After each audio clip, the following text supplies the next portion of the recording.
événement. Surtout Dani Jésus Christ kufa qui n'a pas.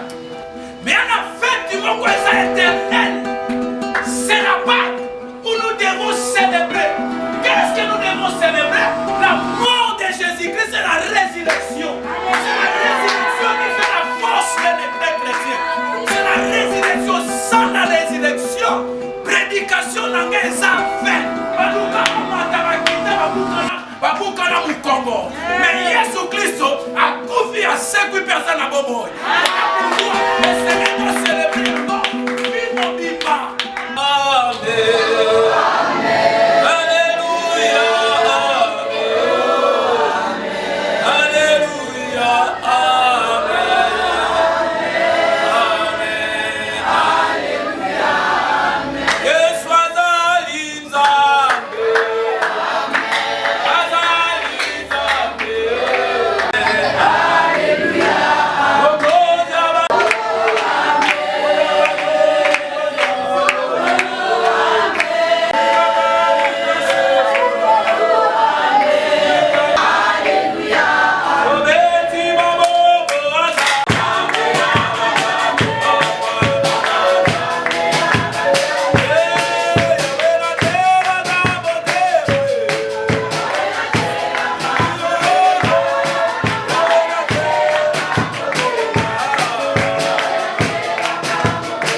Merci.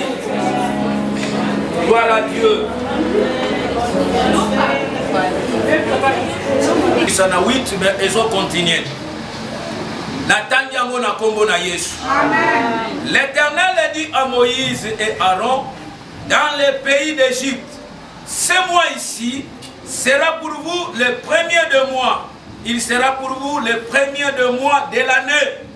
Parle à toute l'assemblée d'Israël et dites, le deuxième jour de ce mois, on prendra un agneau pour chaque famille, un agneau pour chaque maison. Si la maison est trop peu nombreuse pour un agneau, on les prendra avec son plus proche voisin, selon le nombre de personnes.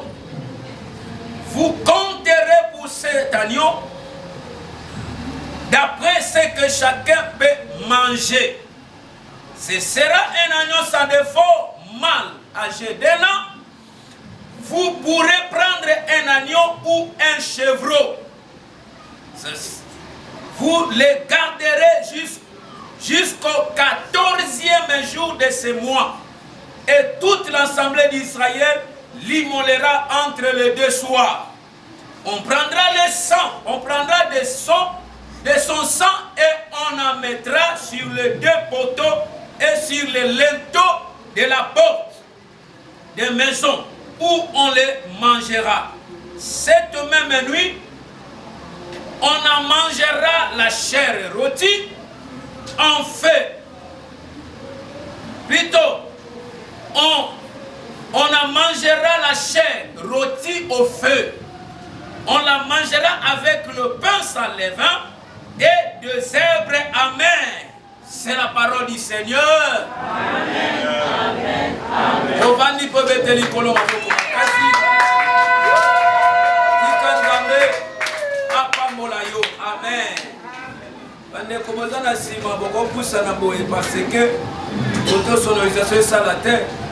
Mais Pâques est parmi les 7 fêtes de l'Éternel.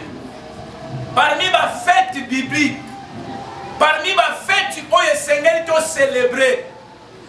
Parmi les fêtes où les constitutionnelles célestes. C'est-à-dire, les fêtes où les Seigneur les fêtes où les fêtes perpétuelles.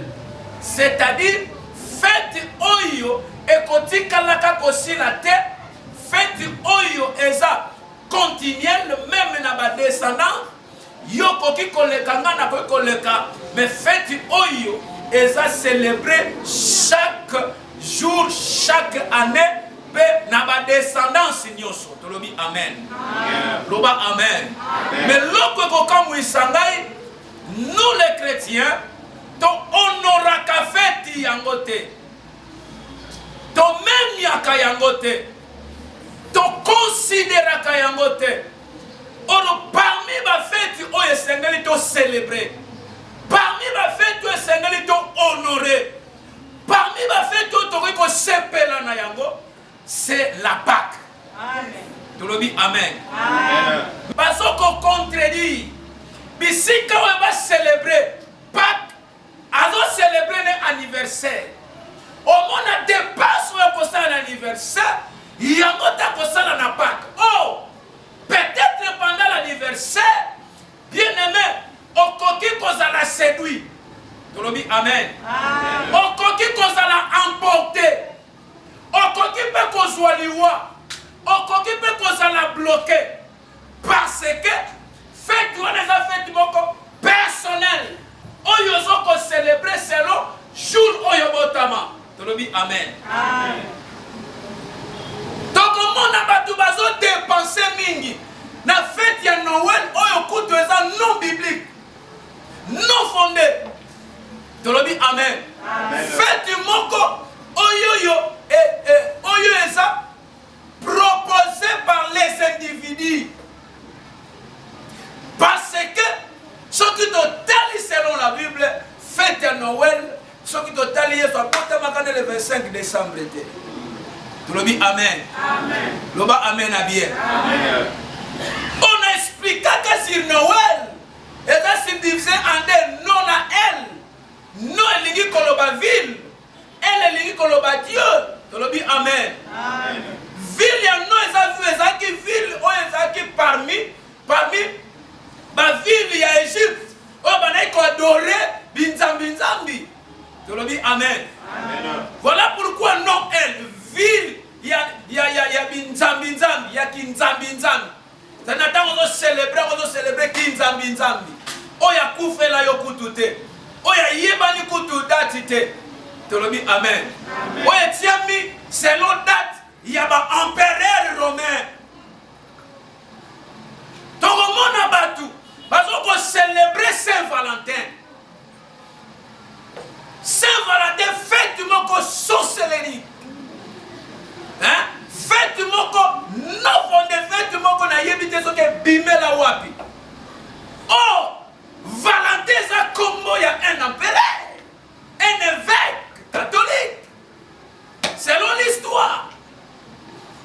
Tolobi amen à bien. Amen. Loba amen à bien. Amen. Parmi l'empereur, parmi évêques, et ça n'a qui moko, oyoyo, à Kanamara na prison. Tolobi amen. Amen. Ne empereur, wana babengi, roi ya ba moure.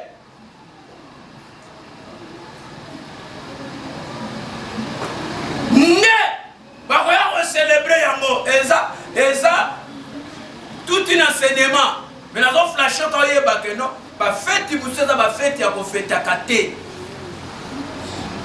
tolobi amen naza contre anniversaire na yote mais il faut yeba kango ke eza na fête o eza constitutionnel na lobi constitution céleste o yetinda mi photo fête yango amen loba amen a bien est-ce que bete la colère sur maboko makasi.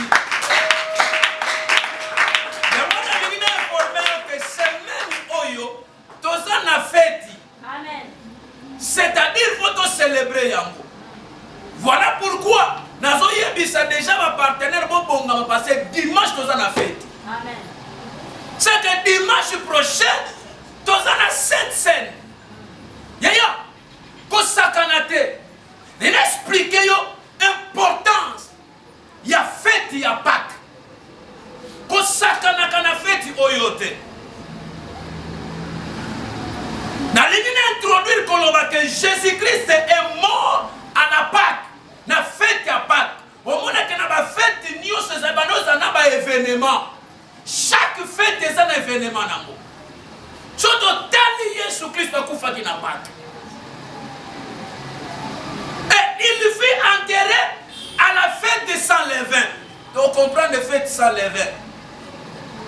Et il est ressuscité à la fête des prémices. Il a envoyé le Saint-Esprit dans la fête à Pentecôte. Au moment que la fête est un événement, tu le dis amen à bien. Amen à bien. Il a envoyé le Saint-Esprit à la fête de la Pentecôte. Il revient à la fête des trompettes. Dans la fête des trompettes, Yesokoya. Et qu'on a un événement moko terrible dans la oyo. Bandimeli Yesu Christ lokola mokonzi obiki soboto mona kreta nzambe avant enlever Yesu konyata suna makolo na babele oyote mais il sera dans l'espace avant aya trompette kobeta pour na ko avertir ba oyo ba sambela ki ya solo na ba oyo ba sambela ki ya lokuta le longa na yo polémique ezalate que on a kuna sambela te oya koya ko juger c'est le Dieu tout puissant. Si vous savez la gloire à Dieu, si vous savez la gloire à Dieu, mais un jour, il y aura quelqu'un qui viendra nous tamiser. Après qu'on tamise, banani va kokitana, c'est pas important, banani va kotika kiyungulu. O ba obatika na kiyungulu ba bua kakabango, peu important ça na ba obakito. Oh, na so déclarer, otika na kiyungulu te, mais on est dans la mission. Amen à bien. Parce que pour la tête, on a salaki boga. Parce que pour la tête, on a salaki belle. On a salaki boyete. Parce que pour la selon les œuvres. Avant fais-toi les événements. Trompette et consoler. Pâques, c'est une fête parmi les fêtes de l'Éternel qu'un chrétien peut célébrer. Dès l'année où dépasse d'anniversaire. Texto, dans l'avertissement, yo banda déjà combien ta trompette. Dans 3 jours, dans une semaine, ça sera mon jour. Si on continue ma texto dans Facebook et ça ouais. Bon, ce qu'on célèbre yango, yaya, ma photo dans Facebook et ça ouais.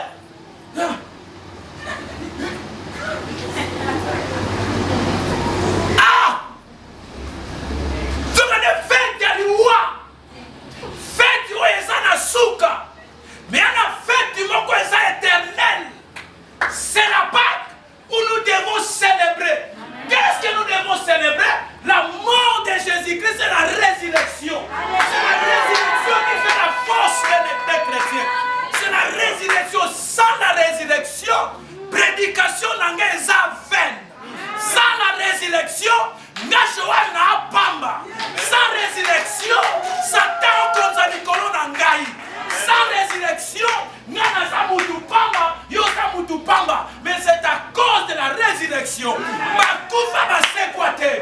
Baluka mata bakita babuka na mukongo. Mais Yesu Christo a kufi a sekwi personne na bobo. Voilà pourquoi le Seigneur doit célébrer yango bimbo bimba. Loba amen à bien. Les affaires il faut côté la salon. Au tien maquillage. Au sombi kabelo ya cher. Au sombi lamba ya bien. Au son tambola. Tout le monde va célébrer. Tous allons définir à Pâques. Tu le dis amen. Amen. La Pâques c'est une fête de l'Éternel qui doit être célébrée comme une loi perpétuelle. Nathan la loi perpétuelle, c'est une loi moko oyo. Et ça continue le tina ba descendant. Tu le dis amen. Loi oyo bakoki ko rompre yango te. Yo koleka na yo mais yango kotikana. C'est ça. C'est-à-dire le fait qui ne cesse pas. Qui dure toujours. Qui dure toute la vie d'un homme. Amen. Toute ta vie. Tu dois les célébrer. Pendant que on s'en a bon et Seigneur au célébrer yango. Au sepela. La Pâque faite pour se souvenir de ce que Dieu a fait de moi. Pâque.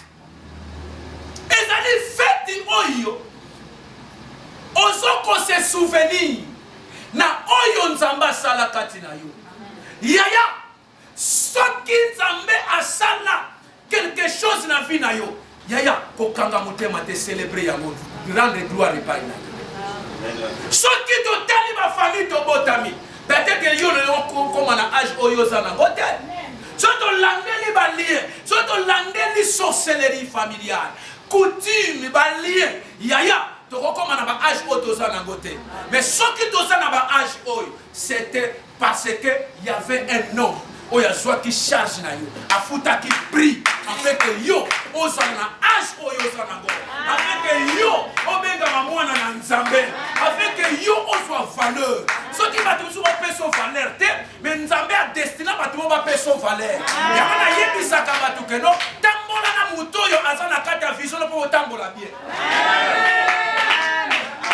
Oloba mena bien na yo. Tambola na muto ndi mayo. Muto ndi mote ko tambola na yete. Liana muto yo on partager les visions moko. Amen. Mukolo yeso azotamba na ba disciples basala ki même moral. Même écologie là manifesta qui kaka likambo moko ya trahison. Yesu asakini. Atiki kaka na tango atiki yake komidi ndika. À cause de acte. Yesu amina otambo na susute. Anabini parmi vous et cause na mutu wasani. Keba yana bato ebele bazo trahir. Bazo trahir Yesu. La Pâque c'est une fête familiale. C'est-à-dire un agneau pour chaque maison. Balobi yango très bien. Nazwa versango otangango. Oya zana Bible afongoli. Sepelaka mingi mako kalandaka mateya. Toko makate. Tolobi amen. Amen. Tanga nanga elongo. Exode chapitre 12 verset 4. Bami. To banana na 3. Parlez à toute l'assemblée d'Israël et dites: le deuxième jour de ce mois, on prendra un agneau pour chaque famille. Babi chaque nid. Chaque nid. Vous comprenez? Un agneau pour chaque maison. Na 4 balobini. Na 4 balobini. Si la maison est trop peu nombreuse, pour un agneau, on le prendra avec son plus prochain voisin.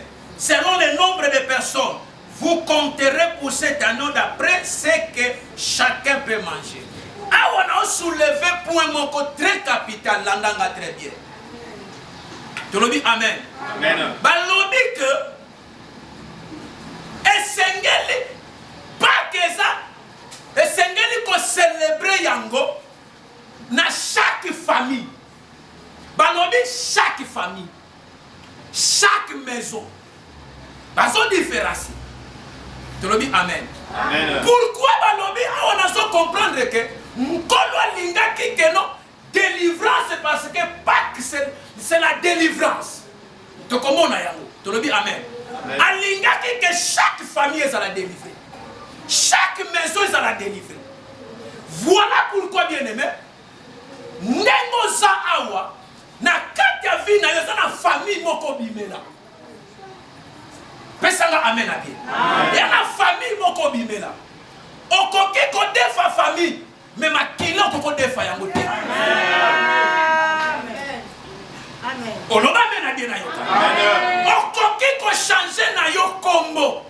Okoki ko changer na yo boto kombi pembe lokola Michael Jackson. Mais yebaka makila oyo eza na vie na yo otikala ko changer yango te. Parce que eza makila ya famille na bino. Soki famille wana eza na kati ya bilakeli yebaka peke no makila wana yango na nzamba comprendre que pour délivrance ekota, il faut chaque famille, chaque maison.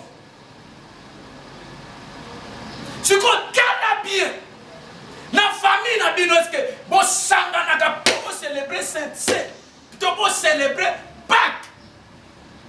Il y a ma famille est dispersée, ma famille est à cause de la obéissance à Malobanzambe. Vous allez comprendre que nous sommes Israël, que c'est Bobima, mais avant Bobima, bonsoir moi n'en pas te boboma. Bonsoir makila, bonsoir na lenton. Chaque maison, chaque famille est à protéger na un ange. Et cela n'a très bien. Nanobaka mingi chaque famille est un héritage nango ya bonzambe. Et un héritage nango ya bénédiction. Mais on a la génération na biso mingi zoko taper kaka na nini na ba héritage ya Satan. Lien familial, bakananga, bon, famille wana. Est-ce que les pas les athées? Avant notre botam, bakoko na besoin de vivre ndenge, parce que vivre na les pas molité. Est-ce que on est copain pour la mater? Pourquoi kaka tobe ko kaka héritage ya bondoki, héritage ya balien, héritage ya botutu, héritage ya ni. Chaque maison, chaque famille. Voilà pourquoi le Seigneur nous avait déjà parlé que un mois, ma prière familiale, il faut salama, chaque famille, yaya, pour célébrer la Pâque, pour délivrer ce côté dans la famille. Nous avons porté combo ya famille kinkela. Tu l'as dit amen à bien. L'oba amen à bien na yoka. C'est que foyer nanga et sengeli ko sangana selon constitution céleste. Pour la délivrance et contre la carte de famille. Vous verrez, dans la carte de ma famille, au monde a battu ma botami. Mais au monde a kuna abongi au koto atikal. On a kuna fungwa mi kuna za bloqué. Pourquoi? Parce que dans la carte wana célébration, il y a Pâques dans la famille et ça l'a quitté. Même dans la famille, nous devons faire des prières familiales. Yaya, on commence la prière familiale ndengenini. Pendant que on a kuna zakuna, bon panzani, c'est la présence du diable on est au panza. Moyen bon palper bénédiction familiale et ça parce que on a kuna cause na vision naie. On kuna cause na vision naie. On a kuna na vision naie. On a kuna na comportement naie. On a kuna na idéologie naie. Et na tangu e panzani atabo sangani yaya on va nous pesa raison na ndenge na ye ko to pesa raison na ndenge na tetele oh nzambe ya unité nzambe oyo ya communion alingaka ba famille za lesika moko. Voilà pourquoi pour la Israël a un verset dans la Bible que non à ce moment sangi selanga ibana. Pesanga amen à bien ayoka. Tant on appelle ça le sangi selanga i peuple ya Israël parce que balingi va célébrer fête.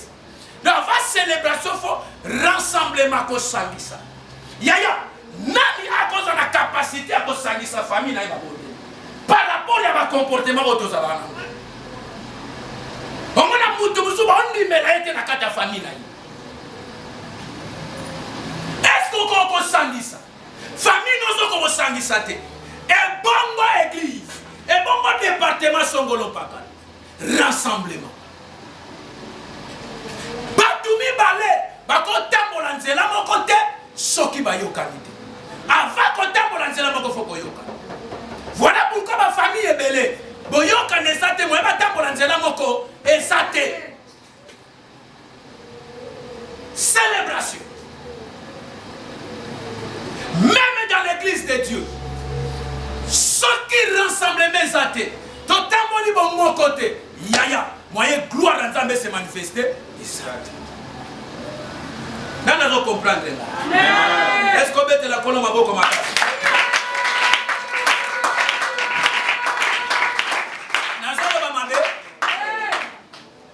Frère Gaël, n'a pas ma bé. C'est son nom le m'a mis le bel là. À toi le big dans le m'a besoin d'écrire. Si on condamne, c'est condamné peut pas écrire.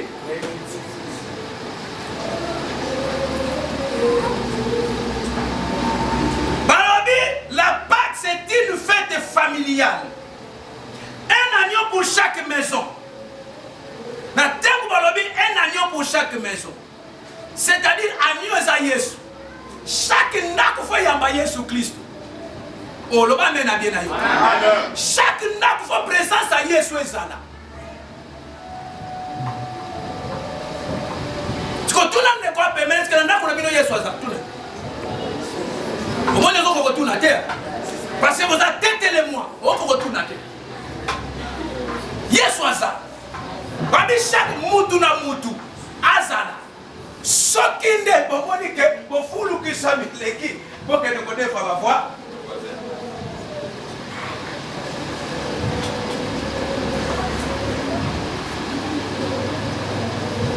La Pâque. En hébreu, Pâque en hébreu, babé y a nos péchés. Et l'ini qu'on va passer par-dessus. On va amen à bien. Passer par-dessus. Et l'ini qu'on va dire que Natangu, Bible dit que non, quand on y est ici, bango, bonsoir makila botia na balento. Pourquoi? Parce que Nabutu, Anjali wako sani, akoleka. Mais Natangu akoleka. Naku yako sana makila. Anjali wako le capable d'ici, my God. Na yabisa ne komoko. Ceux qui se rassemblent, ceux qui rassemblent famille na yo. Balien est qu'on est capable d'ici. Et que si ka mutu côté, mais qu'on est capable d'ici. Parce que dans les na musika, ton noka qui y est, mais dans les nenga comme musika pourquoi? Parce que le sang de Jésus-Christ te protège. Amen.